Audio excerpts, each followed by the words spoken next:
desearles a todos ustedes un feliz año.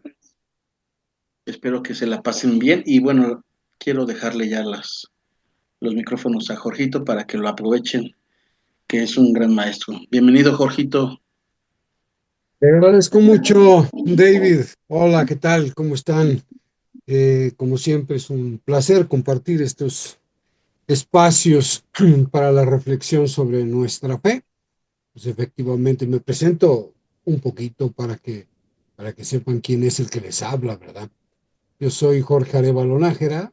Actualmente me desempeño como director de la Dimensión de Biblia en la Arquidiócesis de México. Y bueno, también soy docente en diversas instituciones donde me invitan pues a dar clases, conferencias, talleres, etcétera.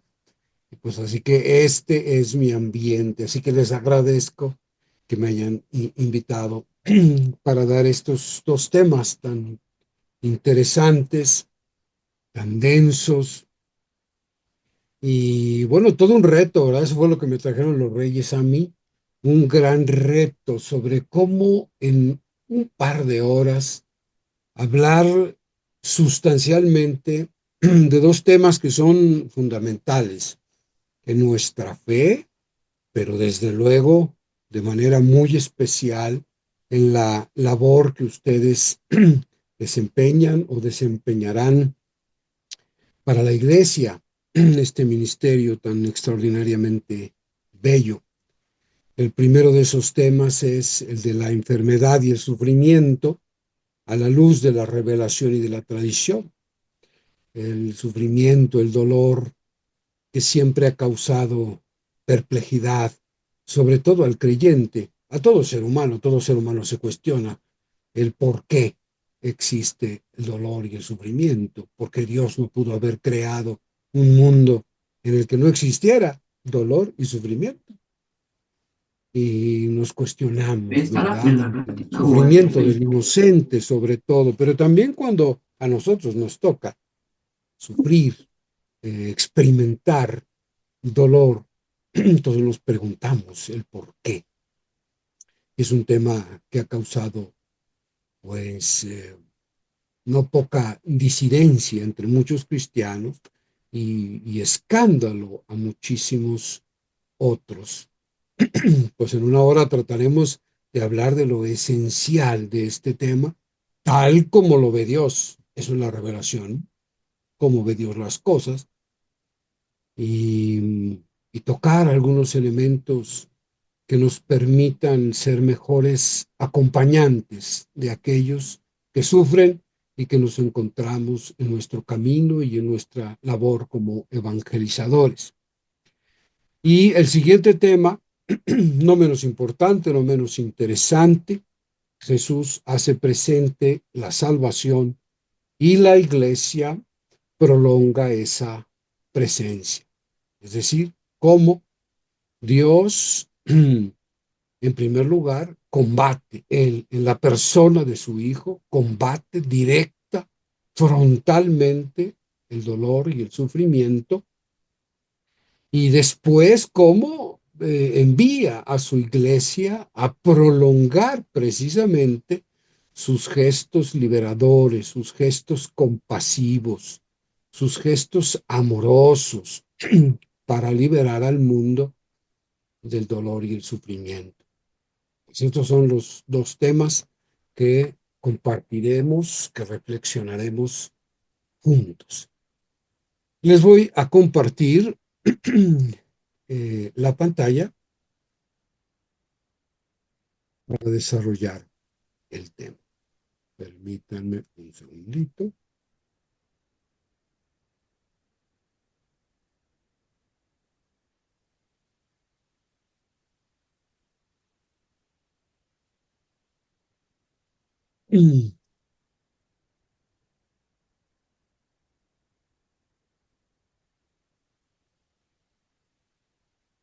Ok, bueno, ya tienen ustedes en pantalla completa la presentación. Entonces, bueno, pues vamos sin más dilación a nuestro primer tema, que en su manual es el tema número 9. la enfermedad y el sufrimiento en la revelación. ¿Cuál es el objetivo de esta reflexión, de esta conferencia, de esta charla, como quieran ustedes llamarla? Pues es reflexionar sobre la realidad de la enfermedad y el sufrimiento en la Sagrada Escritura y el magisterio de la Iglesia. ¿Con qué objetivo? Sensibilizar y fundamentar la acción pastoral de los ministros extraordinarios de la Sagrada Comunión en su encuentro con los sufrientes y enfermos. Necesitamos conocer a mayor profundidad el misterio del dolor y el sufrimiento, porque dentro de cada sufrimiento experimentado por el hombre y también en lo profundo del mundo del sufrimiento, aparece inevitablemente la pregunta, ¿por qué? Y esa pregunta, de manera implícita o de manera explícita, la formulan aquellos que sufren y con los cuales nosotros, por mandato de Jesús, debemos acompañar. Ese es el objetivo de nuestra reunión del día de hoy. El primer objetivo, ¿verdad? Sobre el primer tema. Vamos, pues, a tratar de lograrlo. En primer lugar, quisiera, y desde luego es lo conducente, arrancar con la palabra. La palabra que es como el alma, como la columna vertebral de la vida de la iglesia, de la vida pastoral. Todo el quehacer pastoral de la iglesia tiene que estar fundamentado por la Sagrada Escritura, ¿no? Y entonces vamos a empezar por eso, escuchando al Señor. No solo escuchándolo con los oídos externos, ¿verdad? Con el sentido del oído, sino sobre todo y también con el corazón, dejando que esta palabra penetre profundamente en nuestro corazón, en nuestra conciencia, dejando que permee, que penetre con suavidad, pero también con eficacia, para que transforme nuestros corazones. Recuerden ustedes que la palabra, como dijo el Papa, bueno, sigue diciendo, ¿verdad? Porque sus escritos son para la posteridad, nunca perderán vigencia, del Papa Benedicto XVI. Él dice que la palabra es performativa, es decir, la palabra cumple lo que anuncia. En el momento en que anuncia algo esa palabra, se cumple en el corazón del creyente, si es que éste, desde luego, abre el corazón con humildad, con sinceridad, y deja que esta palabra le transforme. Escuchemos pues del Salmo 147. Él sana a los que tienen quebrantado el corazón y venda sus heridas. Cuenta el número de las estrellas y llama a cada una por su nombre. Grande y omnipotente es nuestro Señor. Su sabiduría no tiene límite. El Señor engrandece a los humildes y humilla a los malvados hasta el polvo. Canten al Señor dándole gracias. Toquen la cítara para nuestro Dios. No se fija en el vigor del caballo, ni aprecia los músculos del hombre. El Señor aprecia a quienes lo respetan, a los que esperan en su amor. Muy bien, iluminados por esta palabra, queremos reflexionar precisamente sobre el fundamento bíblico que nos revela lo que es el sufrimiento humano y cuáles son las causas de este sufrimiento. y específicamente sobre la enfermedad. ¿Qué dice Dios en su revelación acerca de estos temas? ¿Es acaso el sufrimiento y la enfermedad humana un castigo de Dios? ¿Es el sufrimiento contrario a la felicidad? Porque existen, créanmelo ustedes, desafortunadamente, muchos cristianos, no solo católicos en general, muchísimos cristianos que todavía creen que Dios es el causante de la enfermedad y del sufrimiento, por el motivo que sea, porque castiga, porque tiene una función eh, eh, magisterial, digamos, como de enseñanza, incluso una función terapéutica, y entonces para eso, para lograr estos objetivos, Dios envía el sufrimiento o simplemente Dios castiga al hombre porque éste ha transgredido sus normas, su voluntad. Sin embargo, adelanto un poquito lo que he de exponer, esto no parece responder a la revelación que en Cristo Jesús se nos ha dado. Finalmente, para el cristiano, la revelación última y definitiva es Jesús de Nazaret. Él es Dios encarnado, Él es la palabra del Padre. En Él el Padre se dice por completo. No hay otra palabra que no sea esta, su Hijo, formulada de manera definitiva.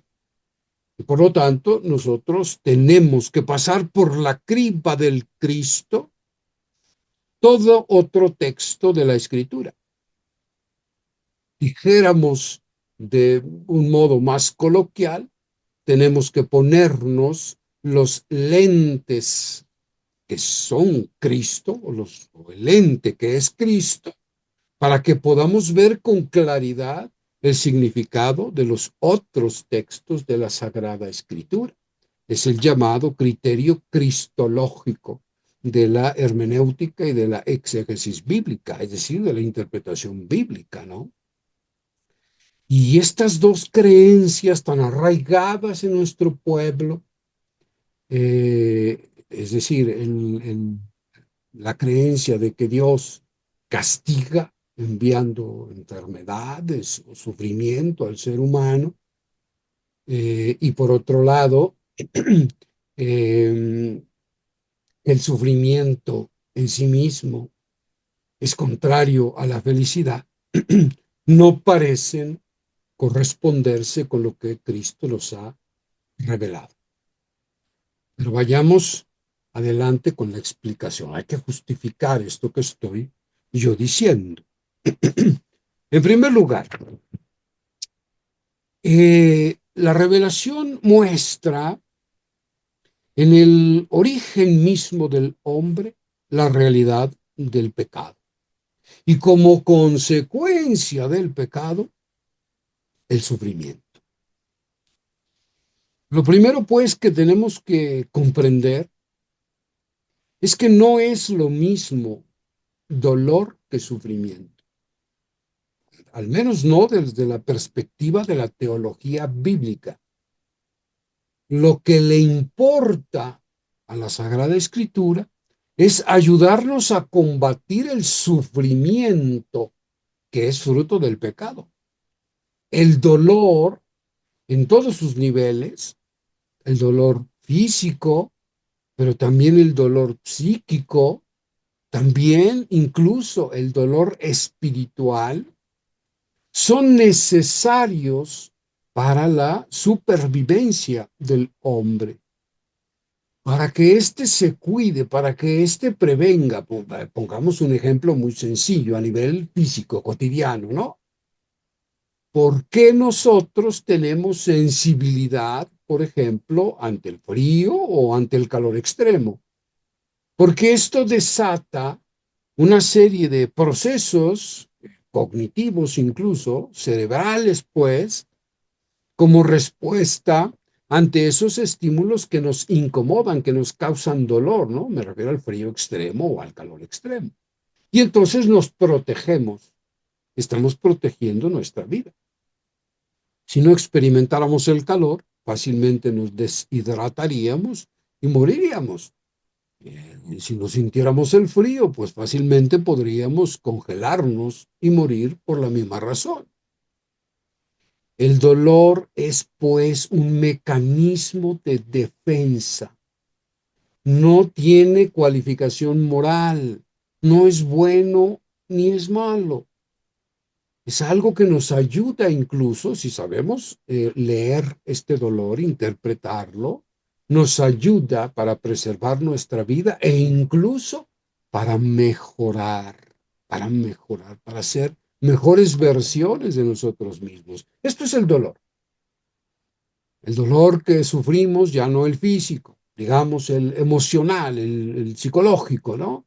Cuando perdemos a un ser querido.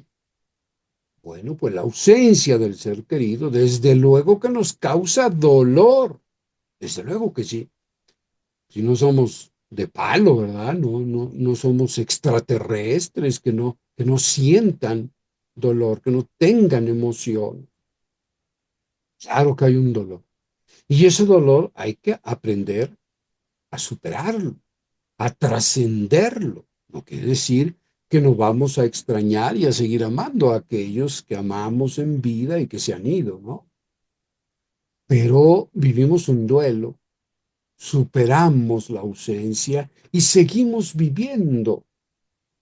El dolor es necesario y él forma parte de la misma naturaleza del hombre, de su creatureidad, digámoslo así, ¿no? De su ser criatura. Otra cosa es el sufrimiento. El hombre es el único ser capaz de interpretar los acontecimientos, lo que le sucede, las cosas que le pasan, el hombre las interpreta. Y una cierta interpretación de la realidad le va a ayudar a superar, le va a ayudar a trascender. El Evangelio es una herramienta indispensable para el hombre porque le ayuda a ver más allá de la portada, digamos, aparente de los acontecimientos, y le ayuda a ir más allá del dolor, a superarlo, a trascenderlo, a sublimarlo inclusive, a utilizar ese dolor para trascender. El hombre es el único que puede hacer eso, darle sentido a los acontecimientos, por más dolorosos que estos sean. La fe es una herramienta indispensable. El Evangelio, la buena noticia, es la única noticia que puede ayudar al ser humano a trascender el sufrimiento. Y que lo mira todo desde la fe, lo mira todo desde la esperanza, desde el amor, desde la caridad, las tres virtudes teologales, ¿no? Para eso nos han sido dadas, para poder enfrentar los acontecimientos de la historia en clave de evangelio, en clave de vida nueva, en clave pascual. Y entonces, pues el dolor ahí está, claro que sí, pero no se transforma en sufrimiento. La fe tiene este poder, el evangelio, la palabra tienen este poder. La Biblia parte de una constatación dramática. El hombre ha pecado. No tenemos experiencia del hombre sin pecado. No existe esa experiencia. El único hombre que logró superar esta condición del fatum humano fue Jesús de Nazaret. Y por participación, claro, de su misma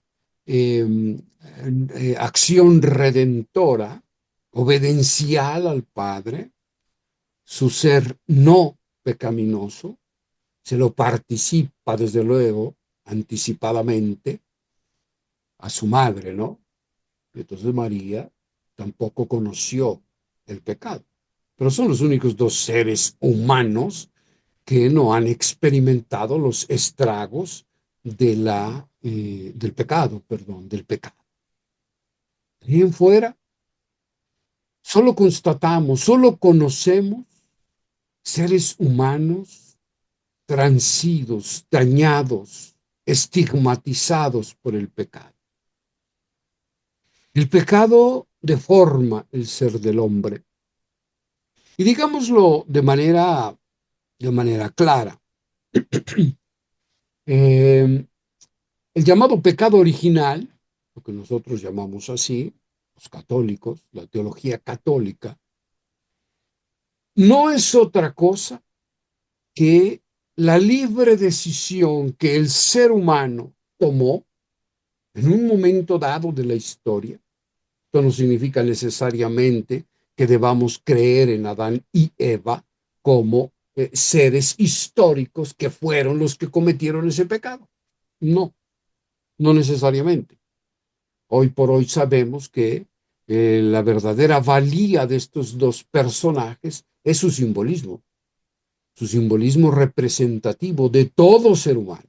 Lo que nos quiere decir el texto del Génesis es que la humanidad, en un momento determinado, decidió no escuchar la palabra, no escucharla, y decidió escuchar otra palabra con minúscula, la palabra que proviene del mundo de las criaturas. Y es criatura, pues toda ideología, es criatura toda postura, toda filosofía, toda teología inclusive, que no sea conforme a la revelación de Dios.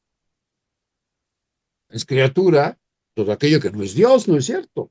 Pues entonces, toda ideología opositora, por ejemplo, a los valores revelados por Cristo, pues es una voz creatural que nos quiere vender la idea de la felicidad y la plenitud y que en el fondo es una palabra engañosa, como lo es la serpiente que aparece en el relato mitológico del Génesis, ¿no? Que representa precisamente a las criaturas. El mismo texto lo dice. La serpiente era la más astuta de las criaturas creadas por Dios. Una criatura. Estamos hablando de la idolatría. Porque ¿qué es la idolatría? La idolatría? Pues poner en el corazón toda realidad, cualquier realidad que no sea Dios. Ponerla en el centro del corazón. Pues eso es idolatría. Y puede ser cualquiera que usted se imagine. Puede ser una ideología, no sé, una idea específica. Una ideología es un sistema de pensamiento, ¿no? Puede ser una ideología, pero puede ser algo más sencillo, como por ejemplo la extremada valoración de la belleza, de la inteligencia, de la salud, del dinero, de nuestros seres queridos, incluso. Nosotros podemos convertir a un ser amado en un ídolo. Eso fue lo que le pasó a Abraham. Eso es lo que nos quiere enseñar ese texto en el cual se nos habla del sacrificio que Abraham va a hacer de Isaac. Abraham ha convertido a Isaac en un ídolo. La promesa, el hijo de la promesa, ha desplazado a Dios mismo en el corazón del anciano patriarca. Y Dios hace la guerra, no a Isaac, hace la guerra a la ideología idolátrica que se ha instalado en el corazón de Abraham. Hace la guerra. Él quiere destruir. Dios no se cansa de guerrear para destruir los ídolos en nuestros corazones. Y entonces el libro del Génesis nos está hablando, en este relato del llamado pecado original, Nos está hablando de esta decisión del hombre, de escuchar una voz que no es la de Dios y constituirse a sí mismo, porque ese es el gran engaño de la serpiente. Usted, Dios es un envidioso, le dice, ¿no? Lo que no quiere es que sepan ustedes el bien y el mal, el conocimiento, que sean ustedes sabios. Le da envidia a Dios, es insidiosa la serpiente, ¿no? Y pues y ahí empieza el dilema y el drama del ser humano, ¿no? Y ahí empieza el sufrimiento. Esa es la muerte de la que habla el libro del Génesis, no la muerte física. Si fuera la muerte física, recuerdan ustedes, ¿no? Dios le advierte a Adán y Eva, oigan, no vayan a comer de este árbol, del conocimiento del bien y del mal, porque si comen de su fruto, seguro morirán. Bueno, si Dios se estuviera refiriendo a la muerte biológica, a la muerte física, pues como que le falló el vaticinio a Dios, la advertencia, ¿verdad? Porque siguieron viviendo Adán y Eva a pesar de su pecado. Pero no se trata de esa muerte, se trata de la muerte espiritual, se trata de la entrada en el mundo del sufrimiento. El pecado trae sufrimiento, no dolor. El dolor es propio de la criatura, ya lo dijimos. El sufrimiento es el que es el fruto del pecado. El sufrimiento es fruto de una interpretación deformada de la realidad. El pecado deforma el ser del hombre, daña su capacidad de captar la realidad desde lo que es. Eso es el pecado.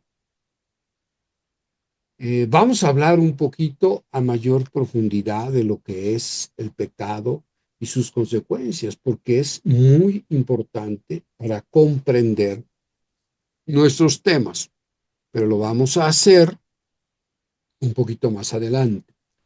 Ahorita basta decir, irnos ubicando en este sentido. El sufrimiento es fruto del pecado, no es fruto de un castigo de Dios.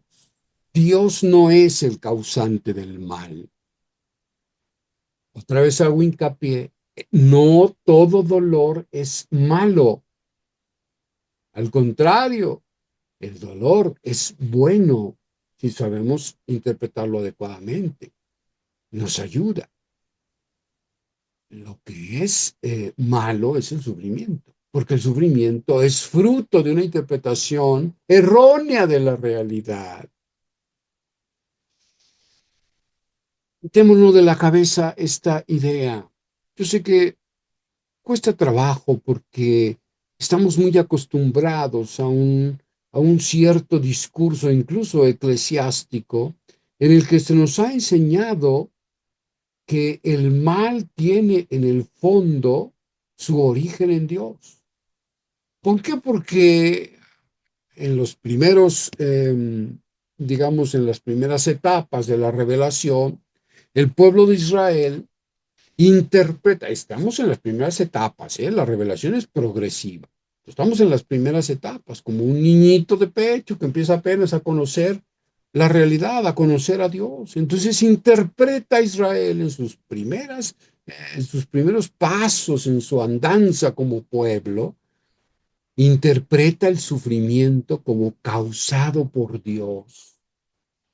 ¿Por qué? Pues porque quiere atacar una idea que era muy extendida en la antigüedad, que era el principio de las dos divinidades, una buena y una mala.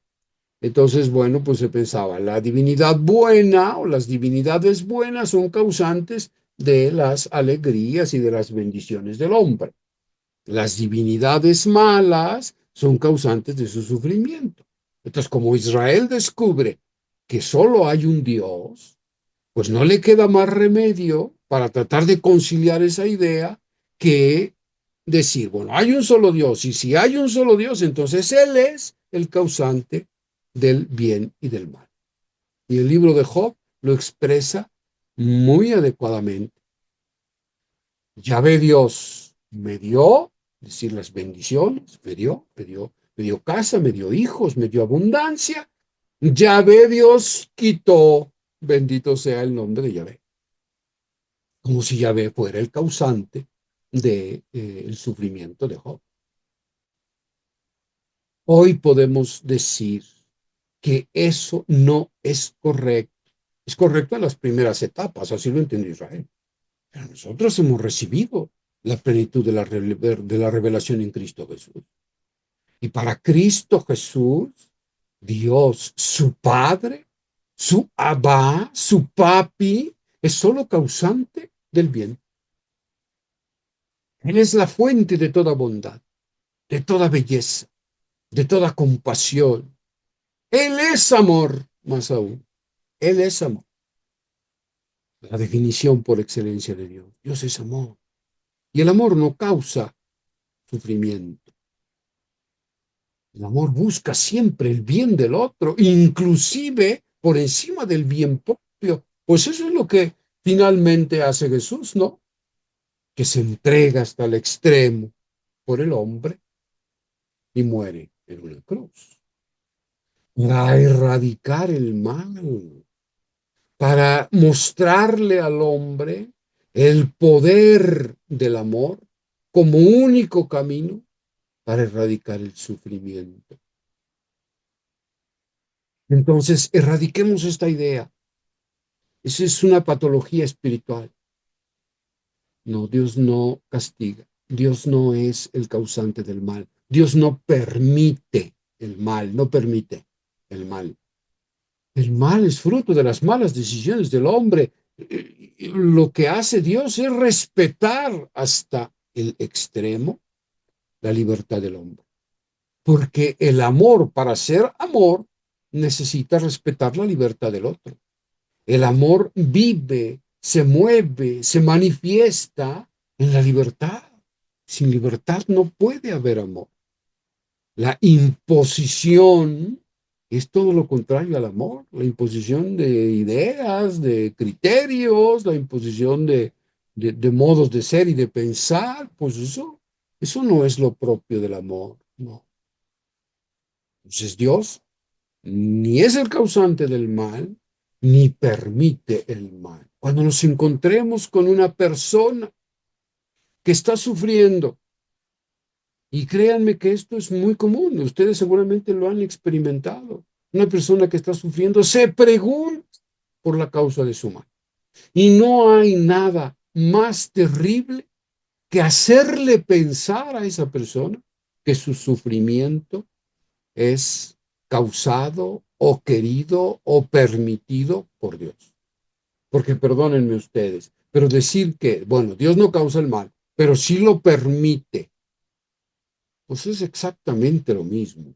Entonces, si yo voy por la calle y veo que van a violentar a una mujer o a un niñito, ¿no? Un malhechor, un delincuente, un violador, y yo paso a un lado y pudiendo evitar esa violación, no la evito, pues lo estoy permitiendo. Y yo soy en el fondo el culpable del sufrimiento de esa mujer o de ese pequeño. Yo tengo que intervenir. ¿Ustedes creen que Dios podría permitir el sufrimiento del ser humano? No, Dios no lo permite. El causante del sufrimiento humano es el mismo hombre. El mal no tiene un origen metafísico. El mal tiene su origen en el antropos, en el hombre que hace mal uso de su propia libertad. Díganle ustedes con toda certeza, con todo convencimiento, que Dios no quiere el mal del que sufre.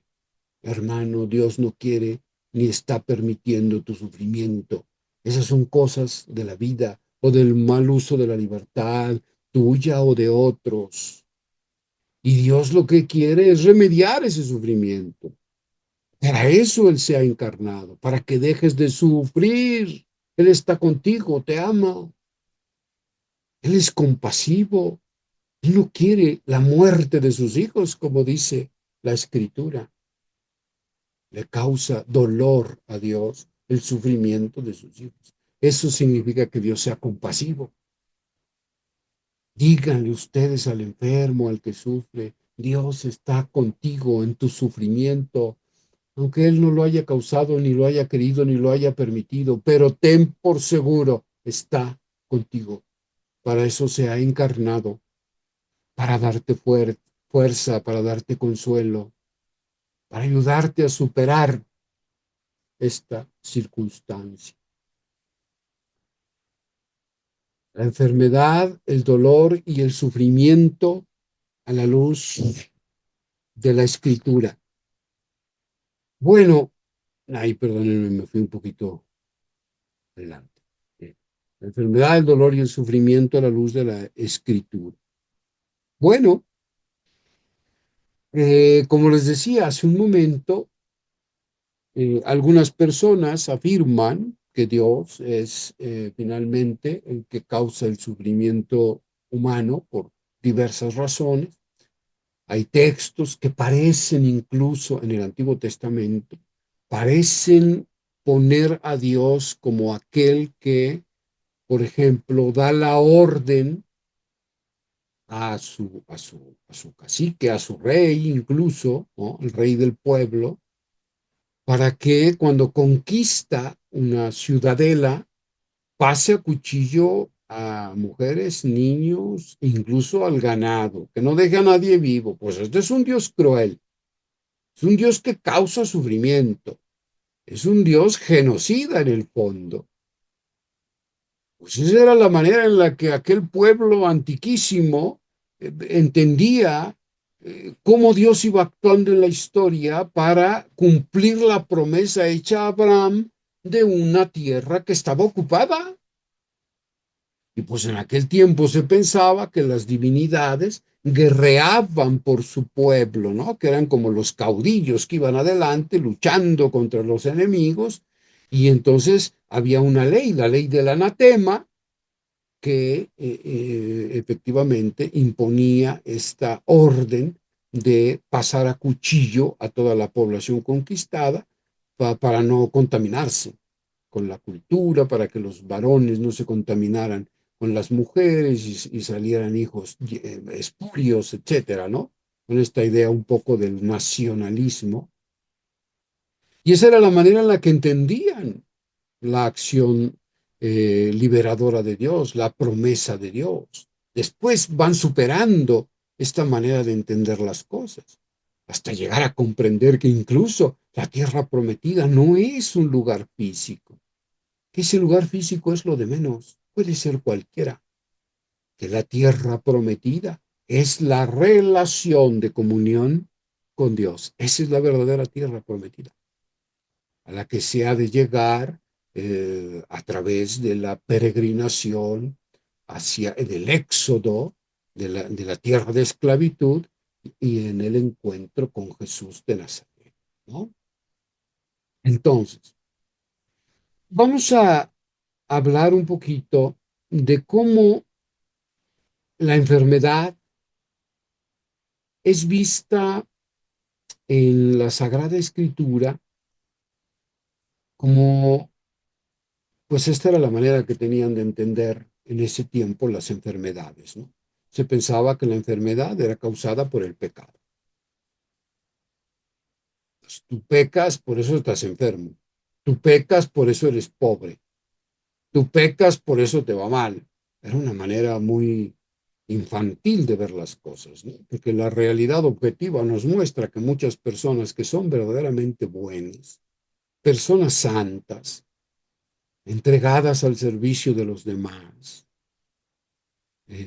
generosas, compasivas, sufren no son, se encuentran en estado de pobreza, en situación de pobreza, de alta vulnerabilidad. Parece que les va muy mal en la vida y son muy buenas personas. La teología retributiva no tiene sustento en la realidad. Gente que verdaderamente vive en el pecado y de manera consciente y parece que le va muy bien en la vida, pues, ¿no?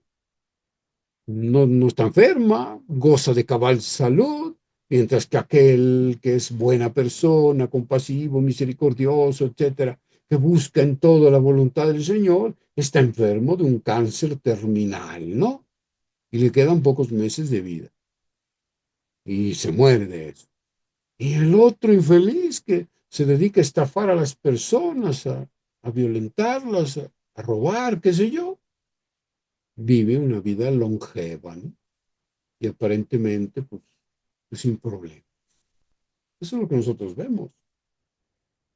Pero en aquel tiempo, pues se pensaba eso, que el bueno recibía recompensas y el que había pecado, es decir, el malo, el que no hacía la voluntad de Dios, pues ese era el que se enfermaba, ese era el que tenía sufrimiento.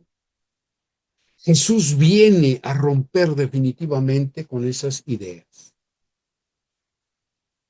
Jesús nos muestra a un padre, a su abá, a su papi, cercanísimo, compasivo, misericordioso, que ama por igual a todos. Un Dios que hace llover sobre buenos y sobre malos, sobre injustos y sobre justos, que para todos hace salir el sol, sobre todos hace caer la lluvia, es decir, su bendición. La lluvia es símbolo de la bendición de Dios. Dios no hace acepción de personas, como dice el libro de los Hechos. Dios no necesita que tú hagas cosas para amarte. Esa es la gran noticia de Jesús. Normalmente la religión nos enseña que nosotros debemos hacer ciertas cosas para que Dios nos ame, para que Dios nos bendiga. No, eso no es así. Jesús nos vino a mostrar a su Padre amor universal, a su Padre entrega total por todos los hombres. Y Él lo muestra con su propia vida, ¿no? Lo muestra con su propia vida. Padre, perdónalos porque no saben lo que hacen, dice Jesús en la cruz. Incluso nos disculpa. La ignorancia es nuestra excusa, según Jesús. No sabemos en el fondo lo que significa renunciar a lo que nos propone, a lo que nos ofrece Jesús de Nazaret, Dios en la persona de Jesús de Nazaret. Así lo ve Jesús, ¿verdad? Ignorantes y por eso hacemos el mal. Hasta allá llega el amor de Dios, a tratar de excusarnos, ¿no? Y este Padre de Jesús, que está en las cosas pequeñas de la vida, que está en la cotidianidad de la existencia y que por lo tanto está en el sufrimiento humano. Por eso Él ha asumido la naturaleza humana. Si no la ha asumido nada más por gusto, para, ay, quiero probar un poquito a ver qué se siente ser hombre. No, él ha querido conocer a fondo, experimentar en su propio ser la experiencia de lo humano. Eso significa la encarnación. Se ha hecho en todo semejante a nosotros, menos en el pecado, menos en el pecado. Por eso Jesús sufrió dolores terribles, pero no sufrió. Su pasión no es sufrimiento. Su pasión es dolor terrible, lacerante, pero no sufre porque Él no ha pecado. El sufrimiento es fruto del pecado. Jesús ve con claridad nítida la realidad de las cosas. Sabe quién es su Padre y por eso es capaz de abandonarse confiadamente en Él, aún incluso en la cruz. Padre, en tus manos encomiendo mi espíritu. Me entrego a ti. No entiendo nada. Estoy teniendo dolores terribles, dolores psicológicos, dolores espirituales, dolores físicos, terribles, lacerantes, que me desgarran, pero confío en ti porque sé quién eres, sé quién eres. También sé quiénes son los hombres no saben quiénes son ellos. Por eso Jesús es capaz de exculparlos como aquellos que ni siquiera saben lo que están haciendo. Y en el fondo, Jesús tiene razón, está acudiendo al Génesis, al capítulo 3 del Génesis, donde se nos narra lo que es el pecado, cómo se distorsiona la capacidad del ser humano de comprender la realidad.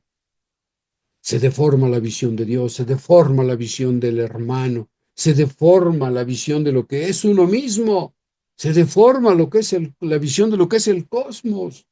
El hombre vive una realidad deformada, no sabe lo que es real. Por eso Jesús dice, yo soy el camino, la verdad y la vida. Solo yo te puedo mostrar la verdad. Yo mismo soy la verdad.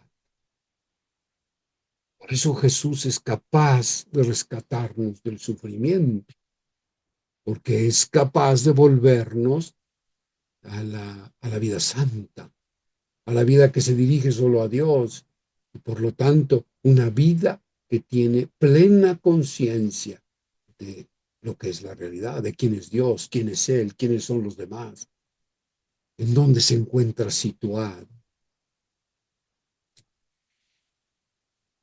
Entonces, a la pregunta, ¿Dios castiga al pecador con el sufrimiento? Debemos decir no, alto y claro.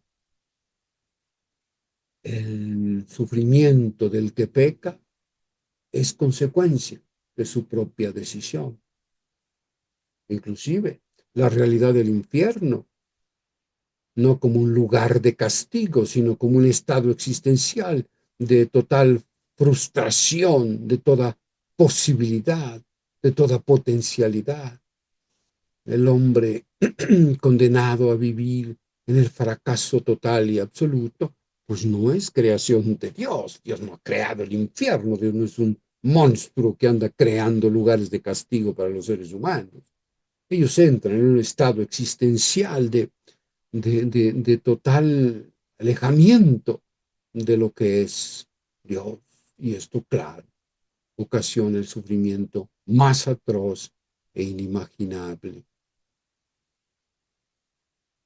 Sin embargo, la escritura, la Sagrada Escritura en el Nuevo Testamento nos da pistas muy interesantes sobre cómo interpretar la enfermedad.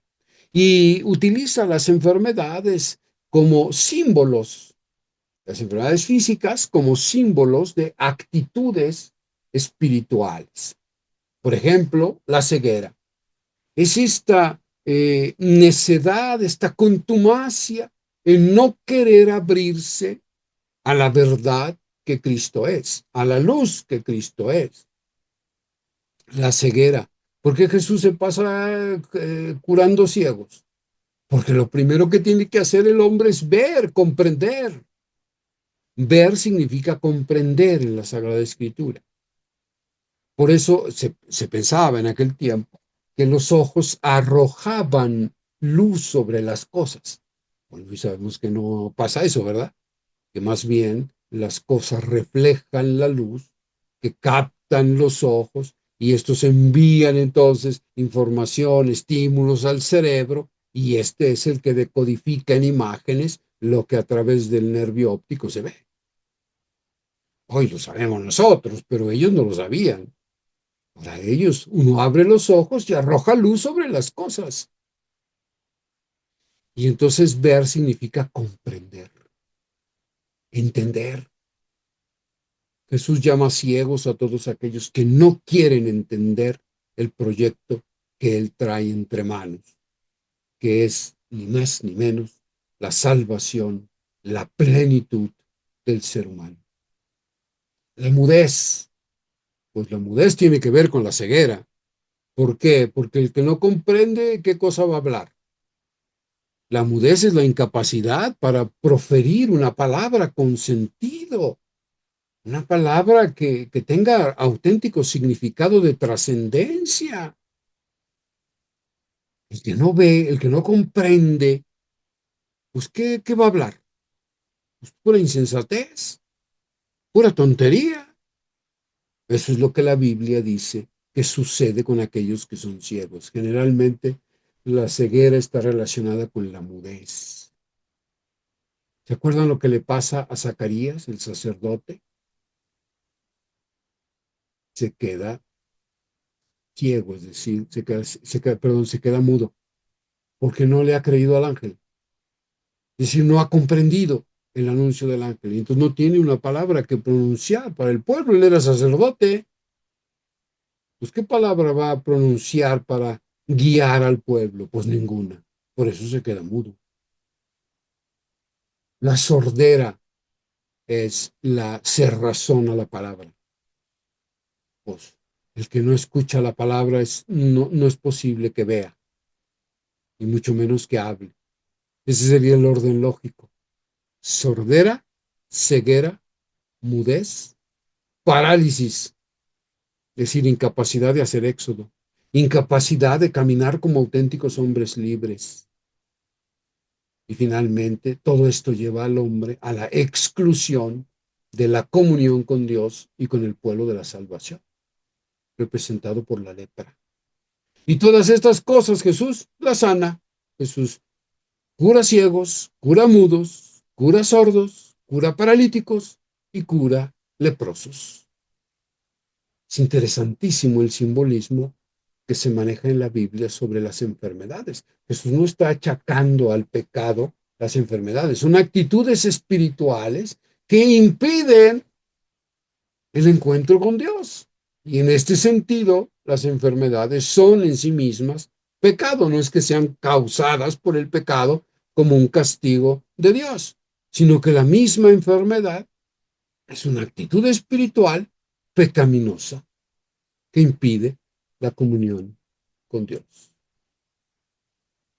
Las curaciones de Jesús son signos de la presencia real del reinado de Dios. Eso es lo que hace Jesús.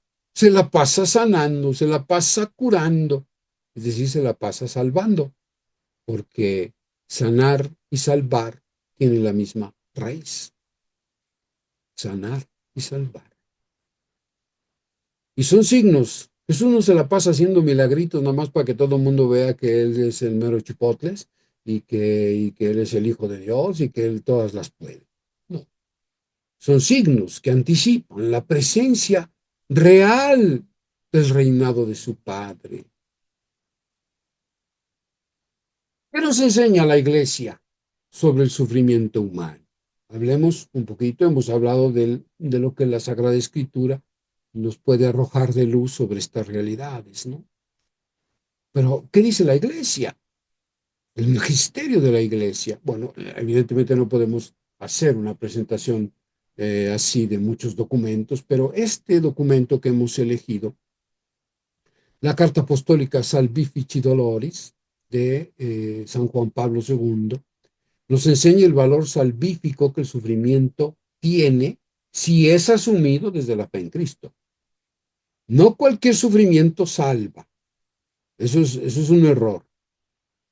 Si no porque una persona padece terribles dolores por un cáncer, eso en sí mismo sea salvífico. No.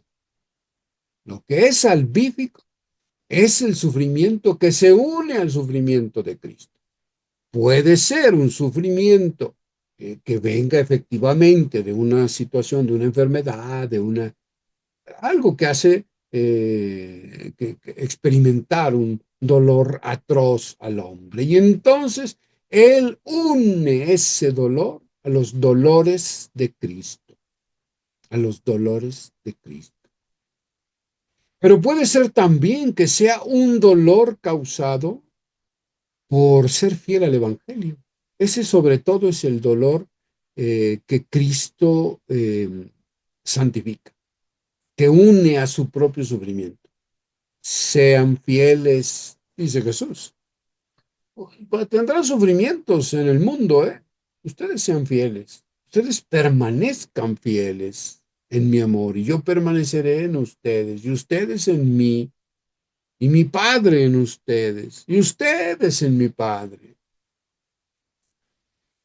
El dolor que proviene de ser fiel al Evangelio. de ser fiel al amor, de ser fiel al proyecto de Jesús. Ese es un sufrimiento que desde luego, en primerísimo lugar, se une al sufrimiento del Maestro, de Cristo, y es un sufrimiento redentor en ese sentido. Visto y vivido desde la fe, el dolor humano, fíjense que prefiero yo la expresión dolor y no sufrimiento. Y me perdone San Juan Pablo II, pero yo creo que acá hay una confusión de términos. El dolor no es lo mismo que el sufrimiento, ya lo hemos dicho. Visto y vivido desde la fe, el dolor humano es el preludio de la resurrección y la victoria definitiva sobre el mal. Lo dice en el numeral número 23. Como conclusión de este primer tema, sufrimiento y la enfermedad son irrenunciables a la vida humana, frágil y débil, y nada tiene que ver con un castigo divino. Sin embargo, uniéndose a los padecimientos salvadores de Cristo, la enfermedad puede convertirse en espacio de plenitud y comunión con el Señor para beneficio del mundo. Les propongo estas dos pautas. David nos indicará a dónde sería adecuado enviar la respuesta a estas dos mociones que les hacemos. Él les dirá más adelante. La primera, recuerda una enfermedad, dolor o sufrimiento que hayas experimentado tú o personas cercanas a ti. ¿Cuál es tu reacción? ¿Pudiste vivirla desde la fe? En caso afirmativo, expresa cómo lograste el ánimo y la fuerza para descubrir que Dios actúa en la enfermedad y el dolor. Y segundo, realiza una lectura reflexiva de la carta Salvifici Doloris, numerales 9 al 13, y escribe las ideas más importantes. Esta presentación que yo les estoy pasando en este momento, yo se la voy a entregar a David para que él me haga el favor de compartirla a ustedes y ahí van a tener entonces ustedes estas dos pautitas para que con toda calma la puedan resolver y enviarla a donde él les indique. ¿Vale? Muy bien. Vamos entonces al siguiente tema. Yo pretendo dejar por lo menos unos 10 minutitos, quizá 15 minutitos antes de las 9, para que podamos compartir preguntas y comentarios que les lleguen a surgir. Entonces les pido un poquito de paciencia, que anoten todas las dudas o comentarios que hayan surgido en el tema anterior y ahora con este tema que vamos a desarrollar. Y en el momento de las preguntas y comentarios, con mucho gusto compartir. El tema 10. Jesús hace presente la salvación y la iglesia prolonga su presencia. Objetivo, conocer lo que significa la salvación cristiana, sus características, la manera en que Jesús comunicó esa salvación a los seres humanos y cómo la iglesia continúa la obra salvadora de Jesús en el mundo de hoy. Muy bien. Primero que nada, partamos igual de un texto bíblico, en este caso Lucas 19, del 9 al 10. ¿Alguno de ustedes tendrá una Biblia ahí a la mano? Si la tienen, díganme. Si no, ahorita busquen el texto. Está en el libro. Adelante entonces, si la tienen a la mano. Jesús le dijo, hoy ha llegado la salvación a esta casa, pues también este es hijo de Abraham, pues el Hijo del Hombre ha venido a buscar y a salvar lo que estaba perdido. Muchas gracias, muchas gracias. Ok, este texto es el famosísimo texto, pues no lo podemos leer completo porque es una perícopa muy larga, pues muy bella, muy interesante, entre el encuentro entre Jesús y Zaqueo, que tiene muchos simbolismos interesantísimos. Pero centrémonos en lo que le dice Jesús a Zaqueo. Hoy ha llegado la salvación a esta casa, pues también este es hijo de Abraham. Ha llegado la salvación a esta casa. Jesús se está refiriendo a sí mismo. Jesús es la salvación. No es algo que Jesús traiga y le vaya a dar al hombre, independiente de él mismo, de Jesús. No es que la salvación es Jesús. Es que Jesús es el Evangelio. Jesús es la buena noticia. Jesús es la salvación. Jesús es la redención. Jesús es la paz. En Jesús se hace visible y presente todo el riquísimo contenido del reinado de Dios, que es este influjo de Dios sobre los hombres para que éstos vivan en total plenitud.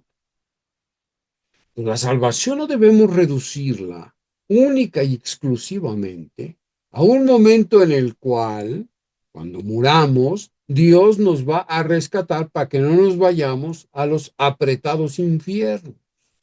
Mucha gente entiende de esta manera tan reduccionista lo que es la salvación. Salvación tiene que ver con salud, como les decía hace un momento. Es decir, por eso Jesús se la pasó sanando, es decir, salvando. La salvación no es algo para la metahistoria únicamente. La salvación inicia hoy, aquí, dice San Pablo, hoy es el tiempo propicio para la salvación. No mañana. Mañana vivirás los frutos de la decisión que hoy hayas tomado. Pero la salvación tiene que empezar a vivirse aquí. Se tiene que empezar a vivir de salvado aquí. ¿Cuál es el símbolo por excelencia del estado de salvación de una persona? El cielo. Pero el cielo, al igual que el infierno, no son lugares. Dice Papa Francisco bellamente, el cielo no es un lugar al que vayamos a llegar una vez que hayamos muerto y hayamos sido considerados dignos de entrar a ese lugar. No, eso no es el cielo. El cielo es una relación, es la relación con Jesús. Eso es el cielo. Por eso Jesús insiste tanto en que nosotros seamos sus amigos. No solo seamos como unos siervos, ¿verdad? Ahí que tenemos que obedecer, como esclavos que tienen que obedecer ciertos mandamientos, ¿verdad? De hecho, los mandamientos de Jesús se reducen a mandamientos del amor. Amarás a tu prójimo como a ti mismo. Amarás a Dios con todo tu corazón. Son, dice él, son mandamientos semejantes, enseñanzas semejantes, torot semejantes. No se puede amar a Dios si no se ama al hermano. Y Jesús va todavía más lejos, ¿no? Dice, hay que amar al enemigo. No solo al que consideras tu hermano, ay, qué bonito, qué bien me llevo con él, es mi hermanito de comunidad. No, no, no. Al que es tu enemigo, al que es diferente, al que te es desagradable, a ese hay que amarlo, ¿no? Y entonces amando al hermano, sea cual sea este, haciéndote prójimo del otro, del que sufre sobre todo, te relacionas con Jesús. ¿Se acuerdan de aquella parábola extraordinariamente bella en el Evangelio de Mateo? El famosísimo discurso escatológico de Jesús, cuando dice cuáles son los criterios que él, como justo juez, va a tomar para decidir si alguien se va a su derecha o a su izquierda, si es oveja o es cabrito, pues, o sea, si se salva o se condena, ¿no? Y el criterio es el servicio, la ayuda, el socorro, la compasión con el que sufre, con el que tiene necesidad. Ese es el criterio de Jesús. Jesús no pregunta ahí cuántas veces fuiste a misa, cuántas veces comulgaste, si diste tu diezmo cuando te correspondía. No dice nada de eso, Beto. Esas son ayudas y manifestaciones externas de algo que sucede en el interior del individuo, que es la relación con Jesús. Por eso Jesús quiere que seamos sus amigos. Vosotros no sois ya más mis siervos, sois mis amigos, dice Jesús, porque yo les he comunicado lo que hay de más íntimo en el corazón de mi Padre. Les he comunicado su esencia, su amor, quién es Él. Y en el capítulo 15 del Evangelio de Lucas, formado por esas tres parábolas maravillosas que hablan de la misericordia de Dios, en una de esas parábolas, la del mal llamado hijo pródigo, que más bien debería llamarse del Padre misericordioso, Jesús nos muestra cuál es el rostro de su Padre. Yo suelo invitar a la gente a que, para que se vaya desprendiendo de falsas imágenes de Dios, del Padre, pues mande imprimir así en grande, como en un póster, la parábola del Padre misericordioso. Y la ponga ahí en su puerta, para que cuando entre y cuando salga de su casa, vea quién es su Padre. Un Padre lleno de ternura, lleno de perdón. Es el Dios del no juicio, es el Dios de la misericordia, del perdón sin límites, de la ternura sin límites. Ese es el Padre de Jesús.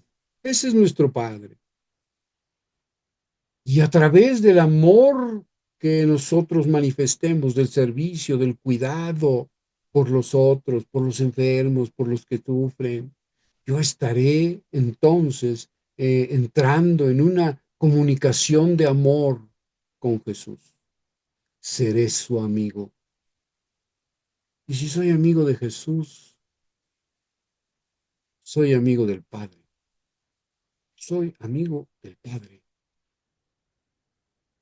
Porque lo que ama el Padre es a su Hijo, y los que son amigos de su Hijo son amados del corazón del Padre. Y se dan cuenta, la relación con Dios es una relación de amor, o no es relación con Dios. Esas relaciones meramente religiosas, de cumplimientos de normas y de reglas. Pues, pues perdónenme, pero esa no es relación con Dios. O se tiene una relación de amistad con Dios, o no se tiene ningún tipo de relación. Y eso es la salvación. Eso es la salvación. Una relación con Dios, una relación con Jesús, o digámoslo así, más correctamente, más ortodoxamente hablando, la relación con el Padre mediada por la relación con el Hijo a través del poder del Espíritu. Es una relación de amor, es una relación de alianza. Eso es la salvación. Dicho de otra manera, con otro lenguaje religioso, la resurrección. ¿Qué cosa es la vida definitiva o la resurrección? Que es el mismo Jesús y que nos comunica Jesús. Pues es la vida misma de Jesús viviendo en nosotros. Es una vida que se nos comunica por pura gracia. Es la vida del Hijo. Somos hijos en el Hijo, como dice San Pablo. Eso hace que seamos de la familia de Dios. Dios quiere una familia. Eso es lo que Él quiere, una familia. Pues eso es la salvación. Eso es la salvación. Que claro, la salvación tendrá una culminación definitiva, escatológica, más allá de la historia. Cuando hayamos muerto, claro que sí. pero es la culminación de una salvación ya vivida y experimentada aquí, en la relación de amor con Jesús. Y eso es lo que quiso comunicar Jesús a los demás. Eso es lo que quiso. Comunicar salvación, comunicar vida nueva, vida definitiva. Para eso Él entregó su vida, para eso, toda su vida. Encarnación, evidentemente vida pública, pasión, bueno, su ministerio, ¿no? Y su vida pública, su pasión, su muerte. Todo eso es salvífico, todo eso es salvífico, porque esa historia es la que Jesús quiere que nosotros vivamos. Finalmente, ¿en qué consiste la espiritualidad cristiana? Consiste en ser otros Cristos. En eso consiste la espiritualidad cristiana, en que nos dejemos configurar por el Espíritu en Cristo Jesús, que seamos otros Cristos, hijos en el Hijo y por lo tanto relacionados, incardinados, vivientes en el corazón mismo del Padre. Y Jesús quiere que nosotros hagamos eso como iglesia. La iglesia por eso tiene una identidad misionera. Eso significa la misión, la comunicación de la vida misma de Cristo a los demás. Dice el Jesús de San Juan, el que se adhiere a mí, ríos de agua viva saltarán de él. Es decir, comunicarán vida a los demás. Esa imagen es muy poderosa. Ríos de agua viva saldrán de él, aunque no quiera. Es como el cristiano es visto por este Jesús de Juan como una fuente abierta que emana permanentemente vida de Cristo, que se comunica a todos y al mundo entero. Esto es la misión. La misión no consiste solo en ir a hacer algunas cosas buenas por los demás. Pues para eso, pues hay muchas ONGs, ¿no?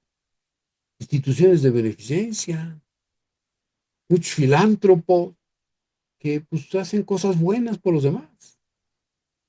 Pero ¿qué agregamos nosotros como cristianos? Comunicamos la vida de Cristo. Esa es nuestra esencia, esa es nuestra misión. ¿Para qué Jesús nos llama a estar con Él?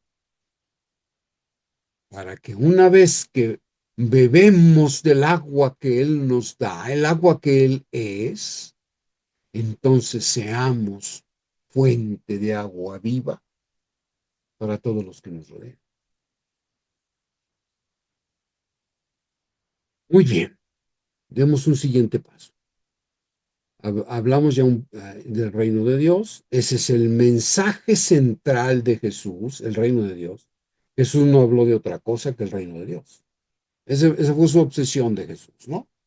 Y para él el reino de Dios, pues es Dios mismo viviendo en medio de los hombres que lo han aceptado como su único criterio,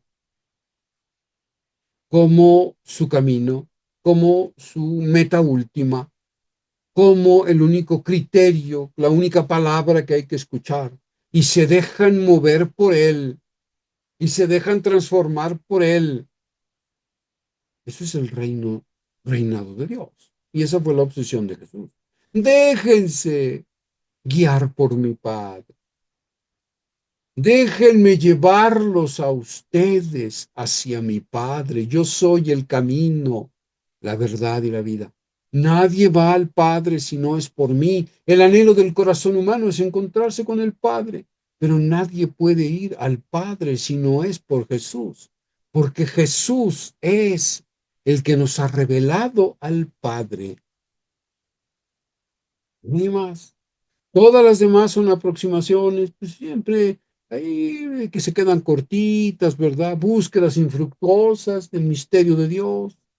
el único que nos revela con verdad, con profundidad, ¿quién es Dios? Es Jesús.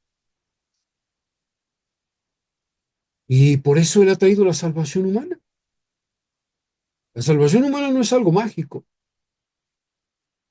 La salvación humana requiere un proceso por parte del ser humano, ¿eh? Primero hay que reconocer el pecado. Hay que convertirse. Pues si no reconocemos el pecado, ¿cómo vamos a entrar en la dinámica de la salvación? ¿Cómo nos va a rescatar Cristo? ¿De qué nos va a rescatar Cristo si nos sentimos muy bonitos? Si no reconocemos nuestros pecados, nuestra connivencia con el pecado, nuestras traiciones. Y no se trata de andar ahí con un flagelo golpeándonos la espalda. No, lo único que quiere Jesús es que pues, reconozcas, escuches su voz y que por eso te voltees hacia Él. Es decir, que dejes una vida de pecado, una vida sin sentido, una vida sin Dios. La salvación de Jesús se da en los cuatro ejes relacionales humanos. ¿Se acuerdan? Hablamos del pecado y dijimos que el pecado ocasiona la distorsión de la realidad por parte de la percepción humana. Y es que lo que sucede es que, a ver, en la antropología hebraica, en la antropología bíblica, el hombre está constituido por cuatro ejes relacionales. Uno es la relación con Dios, eje vertical. Otro es la relación con los demás, eje horizontal. Otro es la relación consigo mismo. Y otro eje, también horizontal, es la relación con el cosmos. En la medida en que el ser humano aprende a relacionarse desde las categorías de Dios con esas cuatro realidades, Dios, los demás, consigo mismo y con el cosmos, el hombre entra en un estado que es un estado gracioso, sin fruto de la gracia de Dios, que se llama shalom, shalom, que traducimos como paz, pero pues es que la paz para nosotros es solo muchas veces reducida a la ausencia de conflicto.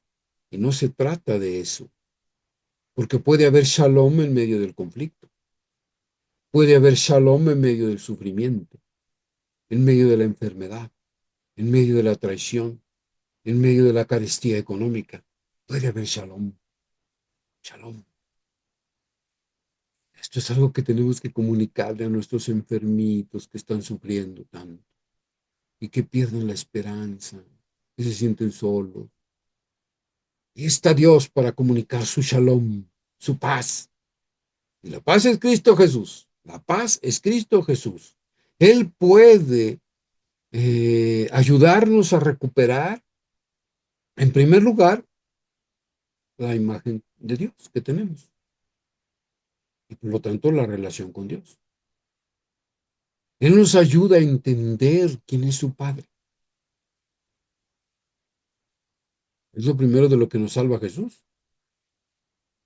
de la imagen distorsionada que tenemos del Padre. Un Padre castigador, violento, que nomás está ahí como el Big Brother, ¿verdad? Viendo a ver qué cosa hacemos para meternos un palo o para darnos palmaditas y más o menos nos portamos bien, ¿verdad? Nada que ver con el Dios que nos revela Jesús. Por eso, para conocer a Dios hay que conocer a Jesús. Entonces es lo primero de lo que nos salva. Porque esta es una patología espiritual. Créanme, las personas que tienen una visión distorsionada de Dios, una imagen distorsionada de Dios, sufren mucho espiritualmente. Los que se toman en serio la fe, ¿verdad? Pues hay gente que ni se toma en serio la fe, entonces le da lo mismo creer lo que sea acerca de Dios. Pero quien se toma en serio las cosas, sufre mucho.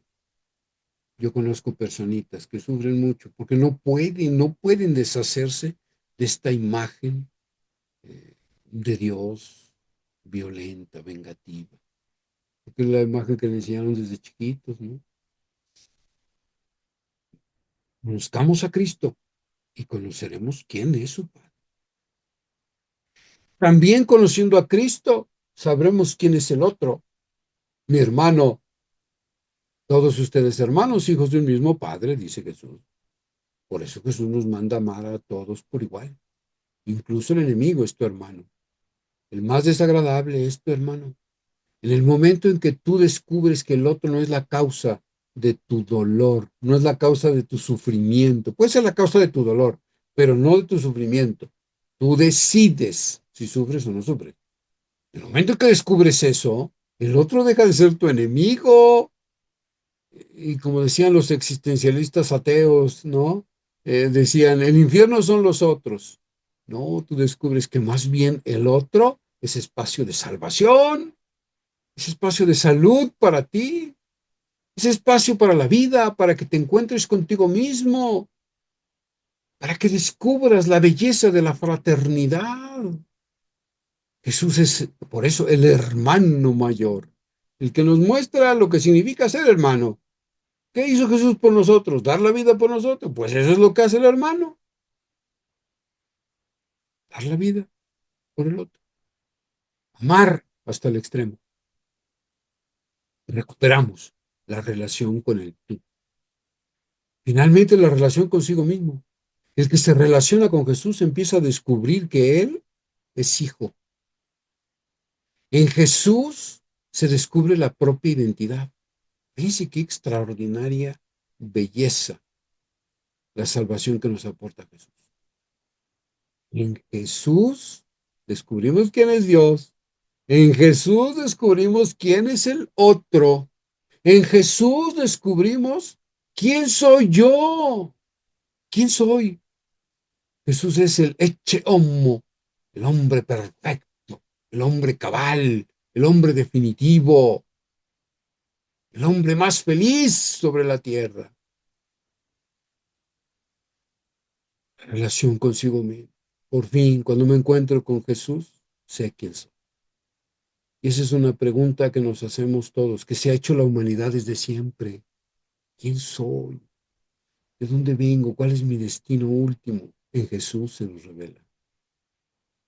Y finalmente, en Jesús se descubre una relación nueva con el cosmos, que se vuelve a descubrir como un auténtico paraíso, como una tierra de promesa, llena de belleza y de bondad, y no como una tierra de abrojos a la que hay que arrancarle los frutos con el sudor, con la sangre. El cosmos es nuestro hábitat natural, la tierra, lo terráqueo. El hombre es terráqueo, eso significa Adán, significa terráqueo. El hombre siempre será terráqueo. La resurrección no es un irse de la tierra para un lugar que se llama cielo. No. La escritura habla de cielos nuevos y tierra nueva, cielos nuevos y tierra nueva. La resurrección también abarca el cosmos.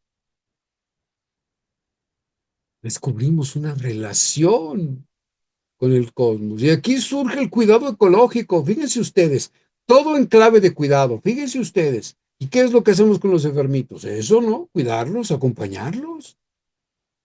Clave de cuidado. La relación con Dios. Jesús me ayuda a cuidar mi relación con Dios. Jesús me ayuda a cuidar mi relación con el tú. Jesús me ayuda a cuidar la relación conmigo mismo. Él es el custodio de mi fe. Él es el custodio, es el que la defiende, que la protege. Y Jesús nos inserta en un nuevo cuidado, el cuidado por el cosmos, la responsabilidad ecológica. Fíjense ustedes cómo la salvación tiene que ver con todo, con todas las dimensiones del ser humano, la relación con Dios, la trascendencia, la relación con el tú, pues inmediato, la relación entre los seres humanos, la relación conmigo mismo, no te olvides de ti mismo. Ama a tu prójimo como a ti mismo. Tienes que amarte a ti mismo. Y finalmente el cuidado ecológico. Cuida tu hábitat, porque es el único que tienes, ¿eh? Es el único.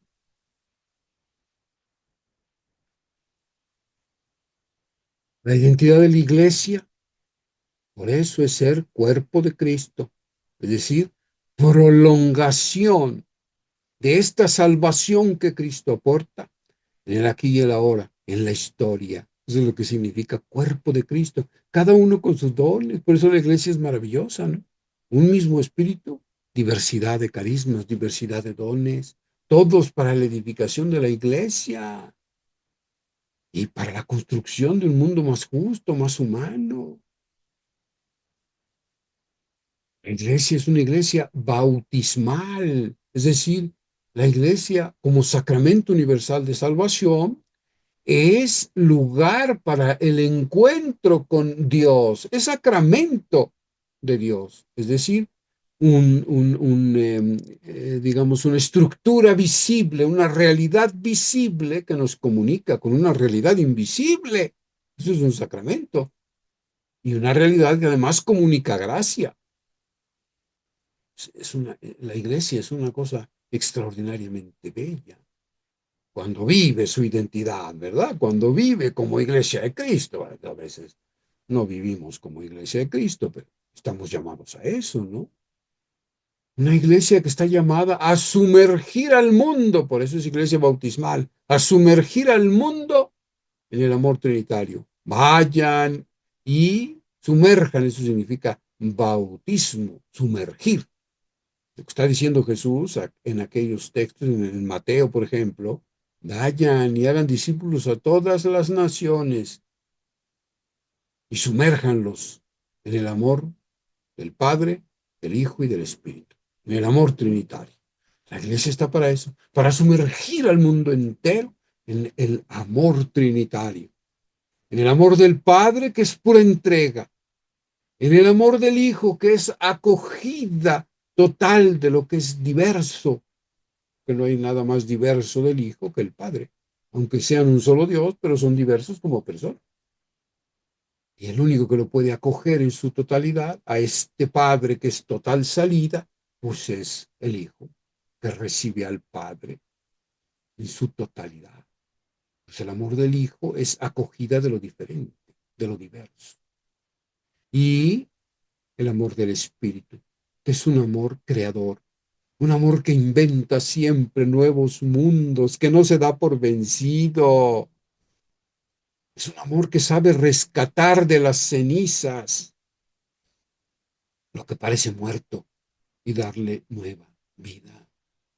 Estamos llamados a eso, a amar como el Padre, es decir, a entregarnos por completo en servicio a nuestros hermanos. Estamos llamados a sumergir al mundo en el amor del Hijo a través de nuestro propio amor, que es acogiendo en su totalidad a la diversidad que existe en el mundo.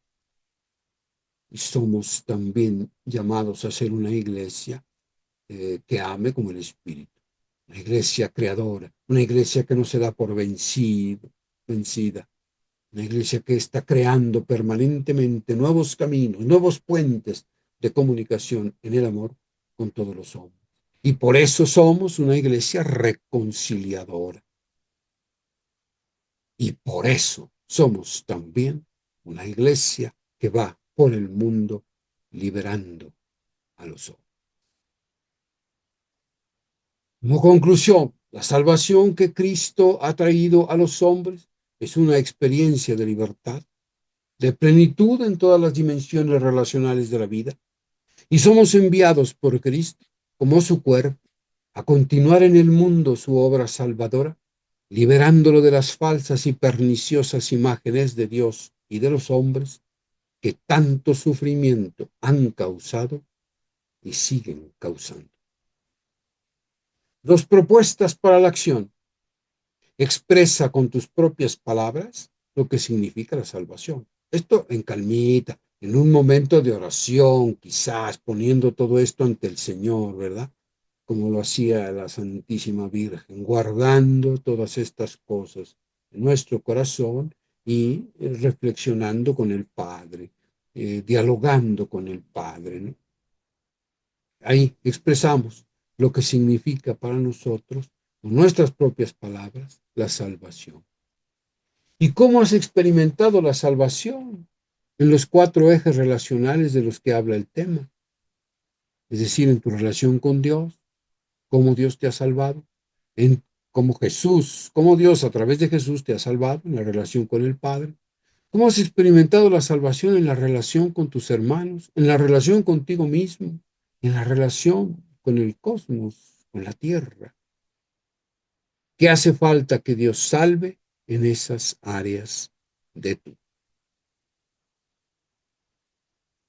Muy bien, pues yo les agradezco muchísimo su atención y tenemos algunos minutitos, alrededor de 20, para que podamos compartir lo que ustedes quieran, sus preguntas, dudas, comentarios, qué sé yo. Pues adelante, van levantando manita virtual, yo creo que es la mejor manera. David, el primero, ¿qué pasó, David? Oye, pues antes que nada, porque luego se nos va el tiempo rápido, felicitarte, muchas gracias. Como siempre, toda una bendición tenerte, hermano. Ujú. Y bueno, híjole, qué gran compromiso. Y bueno, es que esa es nuestra realidad. Que todos chequemos qué gran compromiso es el que tenemos. O sea, no nada más es decir shalom y ay, sí que sientas bonito. No. O sea, es vivir la paz de Cristo, estar con Cristo también en el sufrimiento, ¿no? O sea, ser testigos de esa parte. Pero bueno, es como profundidad. Nada más quería pedirte de favor, Jorgito. Jorge va a subir esta clase en su canal de YouTube. Entonces, ahorita él va a pasar los datos para que, entonces, para poder generar, decías, cómo contestar estas preguntas. Allí en tu canal de YouTube, cuando ellos vean la clase, que ahí te escriban para que precisamente también haya ese diálogo en tu canal y que te contesten las preguntas que acabas de hacer. Ahí en tu canal de YouTube, que te contesten ahí y ahí vamos checando quién hizo la tarea y quién no, ahí vamos checando, ¿no? Para que también haya interacción. Entonces, al final, si gustas darnos cuál es tu canal de YouTube para que ellos busquen la clase y ahí mismo te contesten estas preguntitas. Yo ya les envié la captura de pantalla donde viene las preguntas para que ustedes ya la empiecen a rumiar, la empiecen a discernir y ahorita que nos pase Jorgito su canal de YouTube, podamos a lo mejor el día de mañana, no sé cuándo la subes, ya poderle escribir a él en su canal, ¿vale? Okay. Perfecto, eso era todo, hermano, los dejo ahora sí. Gracias. Gracias, David, gracias. Veo a Omar Mejía con la mano levantada. Adelante, Hola, ¿qué Omar. tal? Muy buenas noches. Buenas Antes noches. que otra cosa, muy feliz año. Que Dios nos siga bendiciendo este año. Mucha salud, mucho trabajo para lograr todos nuestros objetivos con la gloria de Dios. Y pues, como bien lo decía David ahorita, es un tema muy, sí nos llega, sí nos, personalmente sí nos descalabra un poquito a veces, ¿no? El que a veces somos soberbios y decimos, hay un Dios castigador, y no, esto nos aterriza bastante, ¿no? En entender qué es el dolor, el sufrimiento, ¿no? Poder separar una cosa de otra, eh, pero siguiendo de la mano del Señor, ¿no? Es algo muy, un tema que a mí me gustó bastante, me aterrizó en muchas cosas personales y pues le agradezco mucho el gran tema y la forma en que lo fue desarrollando. Muchas gracias, que tengan muy bonita noche. Gracias, Omar. Gracias, muy amable.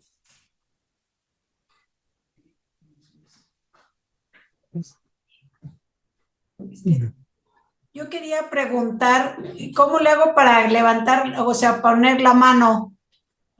Ya estás hablando, así que de una vez. Bueno, que dónde puedo yo encontrar, por ejemplo, de la primera que nos pusiste las preguntas, dice, realiza una lectura reflexiva de la carta Salvici Doloris, número del 9 al 13. ¿En dónde lo podemos encontrar ese libro o algo? Ok. Es una carta apostólica de Juan Pablo II. Yo se las voy. Miren, Ajá. vamos a hacer lo siguiente. A ver si Ajá. le parece bien a David. Le voy a enviar a él el link del video una vez que ya esté en YouTube para que directamente puedan ustedes acceder al video y hacer ahí los comentarios, tal la dinámica como la planteó David, ¿no? Entonces, primero, el link del video ya grabado en YouTube. Segundo, les voy a hacer llegar en PDF también a David para que él me haga el favor de compartírselo a ustedes el PDF de la Salvifici Doloris. Y, Ajá, para leerla. y tercero, les voy a mandar también la presentación en PDF que yo utilicé aquí para que tengan también ustedes, además de la captura de pantalla que ya les hizo llegar David, pues tengan la presentación completa. ¿Vale?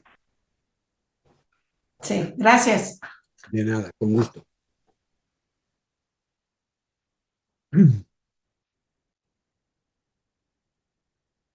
Es que los dejaste atónitos, Jorgito. O sea, están todavía como que pensando, pero ánimo, anímense, no dejen a Jorgito así solo. Aprovechenlo, porque de eso nomás se da una vez el año. Y Sarita,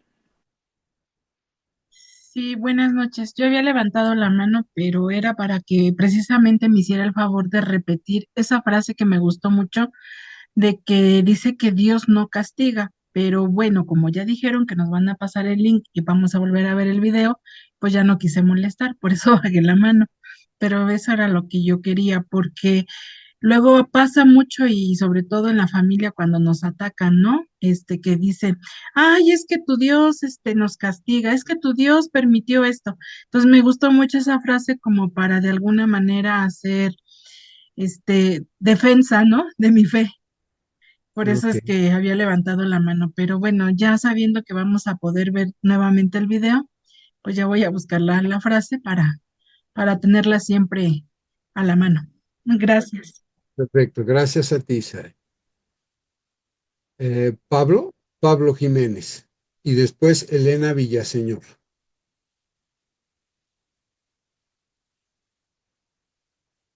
Pablo, no tienes activado tu micrófono, ¿eh?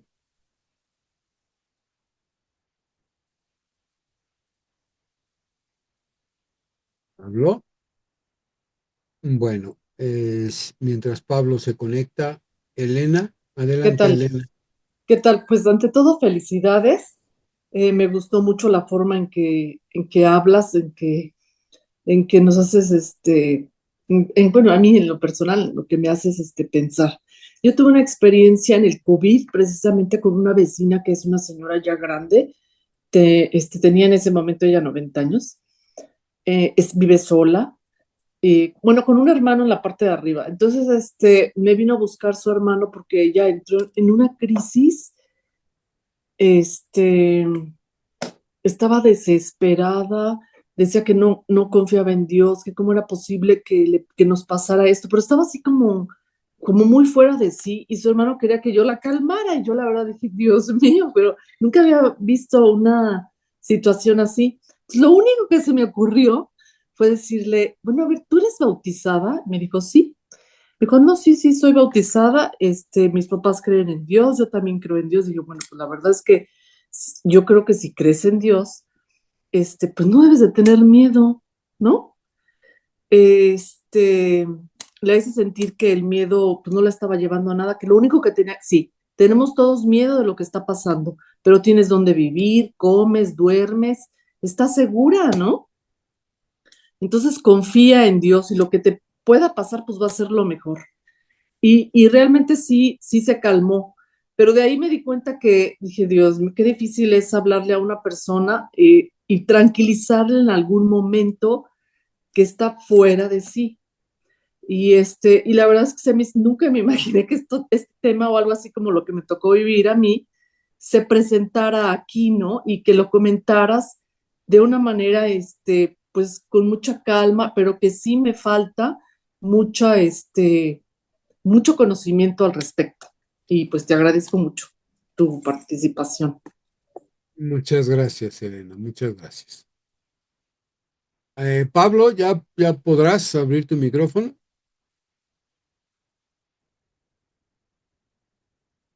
Parece que no. Ok, entonces, Benjamín, por favor.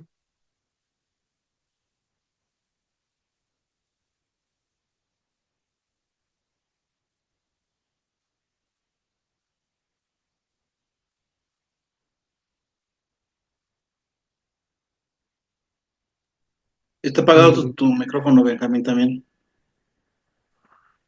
Ya, ¿Ya me escuchan ahí? ya. Bueno, perdón si no, me entiende bien porque traigo una operación en la encía. No te Este, preocupes. quisiera que explicaras así brevemente, Jorge, el asunto del shalom que nos dijiste ahorita. Se me hizo una parte importantísima en lo que nos diste. Tomé algunos apuntes, pero se me fueron algunas ideas. Que nos explicaras el shalom, cómo lo incluimos ahorita en esto que nos dijiste. Bueno, a ver, shalom, que se traduce normalmente como paz, eh, significa armonía en los cuatro ejes relacionales que constituyen al ser humano. Según la Biblia, el ser humano empieza a ser tal cosa, o sea, un ser humano, un ser viviente, imagen de Dios, cuando empieza a desplegarse en estos cuatro ejes relacionales. El primero de ellos es Dios, la relación con Dios. Segundo eje, la relación con los demás. Tercer eje, la relación consigo mismo. Y último eje, la relación con el cosmos. Dios tiene ciertos criterios, pues de eso se trata la revelación, que nos ayudan a poder desplegar positivamente todas nuestras potencialidades en estos cuatro ejes relacionales. En la medida en que vamos relacionándonos de mejor calidad, digámoslo así, a mayor profundidad con Dios, con los demás, conmigo mismo y con los otros, se va haciendo presente el shalom de Dios en nuestra vida, que es paz, armonía. Es la paz que promete Jesús, ¿recuerda? Cuando Jesús resucita y se presenta a sus discípulos que están llenos de miedo y están ahí porque pues se los quieren escabechar los judíos. Y entonces Jesús se hace presente en medio de ellos, ¿no? ¿Y qué les comunica? Su paz. La paz sea con ustedes. O sea, paz, yo me comunico con ustedes porque Jesús es la paz de Dios. Bueno, es ese shalom para que el miedo sea erradicado y para que ellos empiecen a experimentar un gozo que nunca antes habían experimentado. Es la misma paz que promete Pablo, ¿se acuerdan? Dice, la paz que va más allá de todo entendimiento humano, que no proviene de ninguna categoría humana, que proviene de Dios. Esa paz que está presente en medio del conflicto, en medio del sufrimiento. ¿Quién podrá separarnos del amor de Dios que es en Cristo Jesús? Sufrimiento, enfermedad, espada, persecución, etcétera. Nadie podrá separarnos del amor de Dios que es en Cristo Jesús. Eso es el shalom. Cuando una persona se mantiene en paz, en armonía, en toda circunstancia de la vida. Ni cuando tiene mucho éxito se vuelve loco con el éxito, ¿verdad? Ni cuando está en las partes más bajas de la vida, enfermo, que ha perdido todo, que ha sido traicionado. En ninguna circunstancia él pierde la paz, el shalom. Espero haber sido más claro. Vale, gracias, Benjamín. Tengo a Gema y a Melba. Sigo teniendo a Pablo, pero pues creo que Pablo no puede abrir su micrófono. Buenas noches. Esta parte del Shalom es como lo que Santa Teresa de Ávila comenta en su libro de las ¿cómo se llama? De las 7 etapas del alma. O sea, ahí uno se podría basar en ella para poder entender el Shalom paso a paso. digamos que tiene alguna relación. Teresa, digamos que es más explícita en el alma. Ella habla del trabajo en el alma. En cambio, el shalom tiene que ver también en la relación directa con los otros. Yo me tengo que aprender a relacionar con los demás. Y hay un texto extraordinariamente bello, que es Génesis 2, en donde se habla de la creación de la mujer. Nada más que el texto realmente no habla de la creación de la mujer, habla de la creación del tú, del otro, de todo otro, de los demás, pues. Y es un itinerario espiritual para aprender a relacionarme con todos, con mis papás, con mis hijos, con mis hermanos, con mi comunidad, con mi esposo, con mi esposa. Es un texto maravillosamente pensado para las relaciones humanas. Ese texto hay que aplicarlo en el eje de la relación con los demás.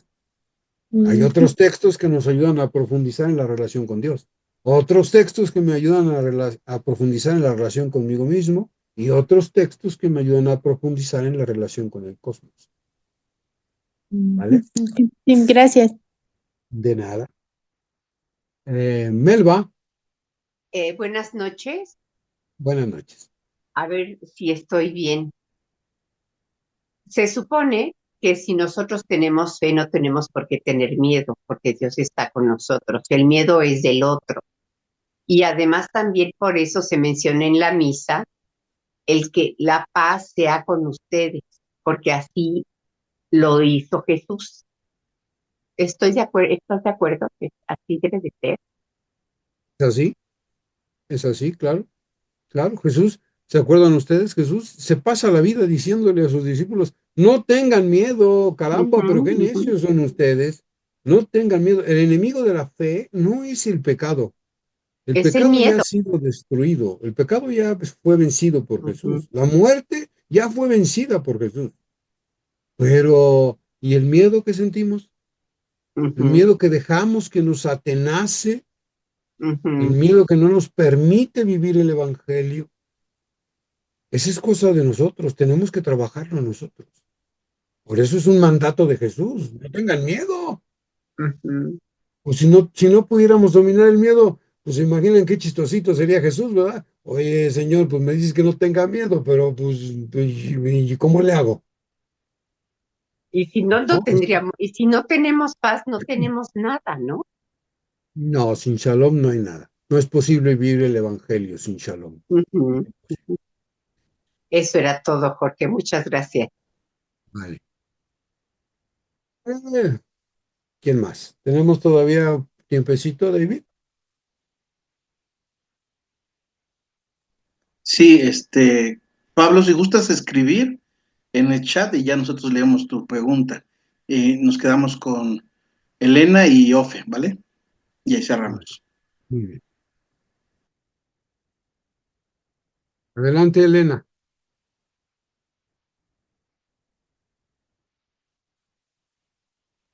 Tu micrófono, Elena, está apagado. Ya. Sí, ya. Entonces el shalom es como la resiliencia. No, es mucho más que eso. Resiliencia es la capacidad de levantarse de un fracaso, de una situación adversa, de retomar el camino. Pero el shalom es mucho más que eso. El shalom es una paz que es producto de Dios, es una gracia de Dios.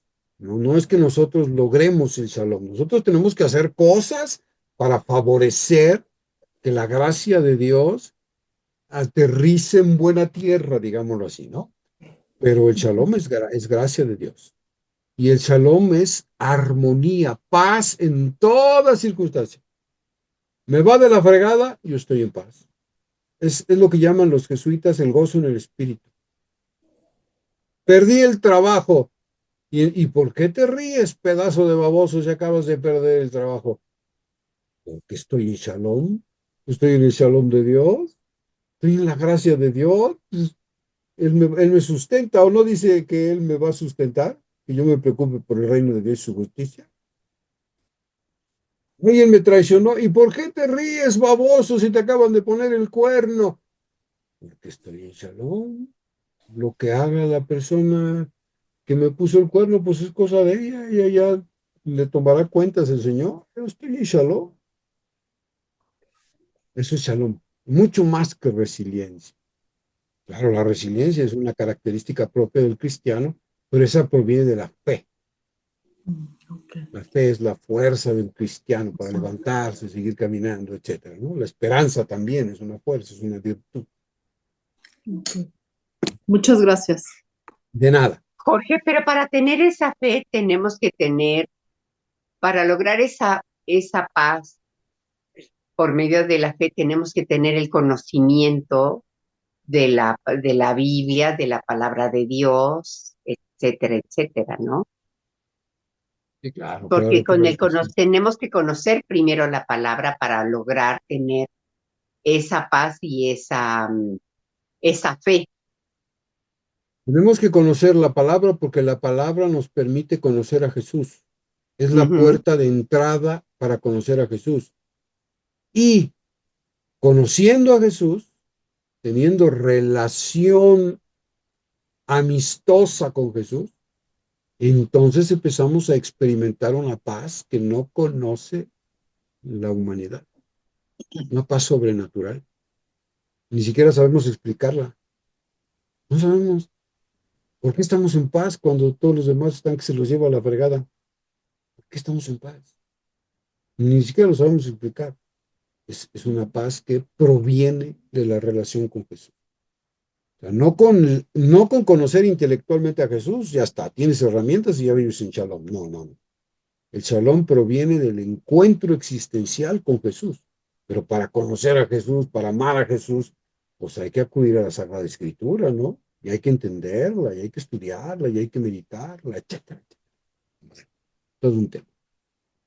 Bien, Bueno, vamos con Ofe y nos quedamos con Alejandra, por favor. ok, muy bien. Gracias, Alejandra. buenas noches. Gracias, Jorge, por la clase. Yo lo entendí así. Nos bautizan. En este camino ahora me toca estar en Mesac y cuando llego con los enfermos, debo transmitir ese shalom. Ese shalom yo lo voy a adquirir por medio de la confesión, de la comunión, de la fe, de eh, de estar en la iglesia y de la confesión. Y cuando vas ante el Santísimo, yo voy los viernes a la adoración al Santísimo. Eso me lleva a Shalom para que ahora que yo empiece a ir con los enfermos, pueda transmitirlo. ¿Eso es lo que querías decirnos o entendí mal? Todo eso que menciona, por ejemplo, los sacramentos, las prácticas devocionales, la adoración eucarística, todo eso Ajá. es una mediación para encontrarme con Jesús. Okay. Lo que importa es encontrarme con Jesús. Eso es lo que importa. Lo demás son mediaciones. Ok, si esas mediaciones me llevan al encuentro con Jesús, entonces ese encuentro, en la medida en que se profundiza, es como la relación entre dos personas, ¿no? Cuando la conoces por primera vez, a lo mejor te gusta, te enamoras, qué sé yo, pero es en los años vividos en la relación profunda cuando empiezas a conocer a la persona. Y entonces es que esa relación empieza a dar frutos. Bueno, eso es lo que sucede exactamente. Cuando tú empiezas a relacionarte con Jesús, a ser verdaderamente su amigo, a buscar en todo su voluntad, entonces empiezas a recibir el don del shalom. El shalom es un don, no es algo que podamos lograr con gestiones religiosas. No, nosotros no lo podemos lograr. Es gracia de Dios. Pero podemos hacer cosas, claro que sí. O sea, si yo voy a misa, si yo me confieso, si yo sirvo a los pobres, es decir, si hago cosas con humildad, con sinceridad, eso va provocando en mí cambios que me acercan más al encuentro con Jesús. y entonces propician desde luego la gracia de Jesús en mi vida. Ok.